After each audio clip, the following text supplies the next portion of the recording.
Olá, irmãos. O tema de hoje é mortos para a lei. Essa semana nós vamos estudar o tema que é quem é o homem de Romanos 7. E o verso para memorizar dessa semana, importante reforçar sempre esse verso para memorizar, é o seguinte, está lá em Romanos 7, versículo 6.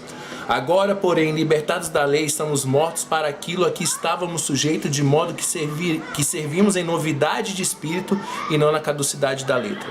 O tema de hoje é mortos para a lei, nos leva justamente a essa relação que Paulo utilizou, principalmente no versículo 1 de Romanos 7, que ele diz o seguinte: porventura, ignorais, irmãos, pois fala aos que conhecem a lei, que a lei tem domínio sobre o homem toda a sua vida.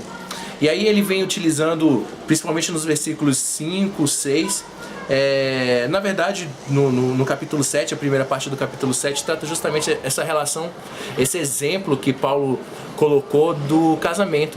Ele puxa um exemplo da lei cerimonial, que era principalmente no que diz respeito à lei conjugal, né?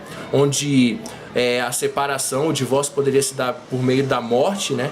Que o esposo estava desobrigado de sua mulher, para mostrar aos fariseus, não, aos judaizantes da época, que aos judeus que estavam tentando pregar esse retorno à lei, à salvação por obras, aos judaizantes e aos gentios, que houvesse esse desapego à lei cerimonial, simplesmente porque Jesus veio e cumpriu toda a finalidade da lei cerimonial, que era justamente o sacrifício para a remissão dos nossos pecados. E alguns judeus da época estavam presos ainda nessa questão cerimonial de sacrifício. E isso nos leva a entender que Satanás, claro, por trás de tudo isso, estava querendo anular o sacrifício de Jesus Cristo. Algo que é inconcebível para a ideia e a mensagem do Evangelho, né? A mensagem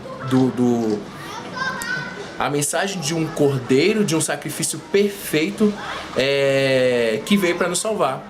E de fato Satanás estava tentando dar a ideia de que esse sacrifício não foi perfeito. Era necessário ficar preso ainda aos costumes da época, né? E eu faço uma reflexão em cima disso no que diz respeito à nossa vida. O que a gente está preso ainda? O que acaba te fazendo deixar de ser honesto com Jesus? Porque eu vejo como uma relação de honestidade. Porque muitas vezes o estudo da palavra, da Bíblia, nos revela muita coisa, traz muita luz à nossa vida.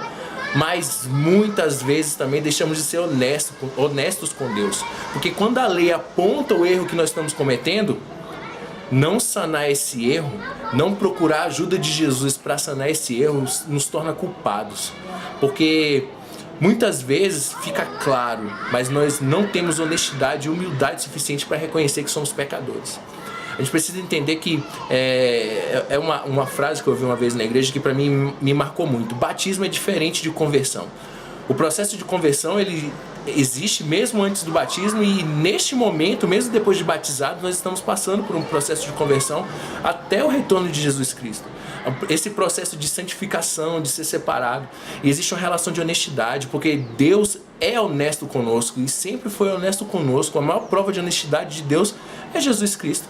É a sua palavra, onde ele mostra o que a gente precisa melhorar para ter um amadurecimento de caráter, ter um amadurecimento de conduta, para que essa conduta seja de fato coerente com Deus que nós resolvemos adorar.